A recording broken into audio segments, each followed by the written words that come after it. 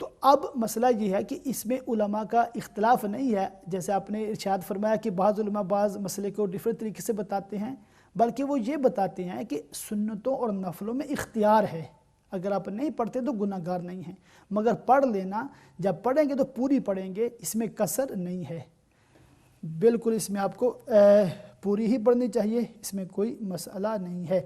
ایک سسٹر نے آخر سوال پوچھا ہے کہ 50 سال سے اوپر کی جو عورتیں ہوتی ہیں کیا ان کو بھی بغیر محرم کے سفر کرنا جائز ہے کہ ناجائز؟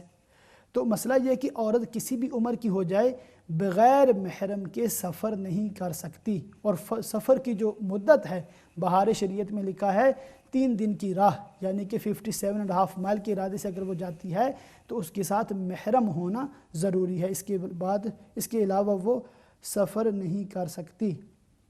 تو احمد خان صاحب کے سوال کا بھی میں نے جواب عرض کر دیا، اور انہوں نے آخر میں جو حضرت موسیٰ علیہ السلام نے جو مدد فرمائی تھی کہ 50 کی بجائے 5 نمازیں ہو گئیں، اس میں بھی امت کے لیے کتنا بڑا درس ہے کہ موسیٰ علیہ السلام کتنے سال پہلے اس دنیا سے تشریف لے گئے، اور کیونکہ اللہ کے نبی زندہ ہوتے ہیں، اور دیکھیں کہ معراج کی حدیث پاک سے ہمیں یہ ثابت ہوتا ہے کہ جو اللہ کے نبی، اللہ کے ولی اس دنیا سے رخصت ہو گئے ہیں وہ بھی مدد کر سکتے ہیں، مدد پر قادر ہیں، اور اس کے بے شمار واقعات قرآن و حدیث میں ہمیں ملتے ہیں، تفاسیر میں ہمیں ملتے ہیں۔ تو اللہ تعالیٰ سے دعا ہے کہ جو اپنے سوالات کیے ہیں، جن کے میں نے جوابات عرض کیے ہیں، اور جو آپ نے علم دین سیکھا ہے، ہم سب نے یہ علم دین سکھایا، اللہ تعالیٰ اپنی پاک بارگاہ میں قبول فرمائے، ہم سب کو علم دین حاصل کر کے اس پر عمل کی سعادتیں عطا فرمائے، اور امہ چینل کے لیے آپ بالخصوص اس کے مالکان کے لیے، اس کی انتظامیہ کے لیے، کیمرہ مین ہمارے بھائی ہیں، کنٹرول روم پر آپ کے سوالات لیتے ہیں یہ بھائی، اور جتنے بھی لوگ انتظامیہ کے ہیں ان سب کے لیے آپ دعا کیا کریں، اللہ تعالیٰ ان کے تعاون کو، ان کی کاوش کو اپنی بارگاہ میں، پاک بارگاہ میں قبول فرمائے، اور ان کو اس پر اجر عظیم عطا فرمائے، اور اللہ تعالیٰ اس میں مزید برکت عطا فرمائے، اور اس طرح کے دینی پروگرامز ان کو کرنے کی توفیق عطا فرمائے۔ ابھی پروگرام کی آخری لمحات ہیں، تو تمام ہی لوگوں سے یہ عرض کروں گا کہ YQA یہ ڈیلی پروگرام ہے، 10 سے 12 آتا ہے، اس میں آپ کوئی بھی سوال کر کے اپنا مسئلہ پوچھ سکتے ہیں، علماء اکرام آپ کی شرعی رہنما کے لیے حاضر ہوتے ہیں۔ تو اللہ تعالیٰ سے دعا کہ اللہ تعالیٰ ہمیں قرآن و سنت کی درست معلومات حاصل کر کے اس پہ عمل کی توفیق عطا فرمائے، آمین بجاہ النبی الامین۔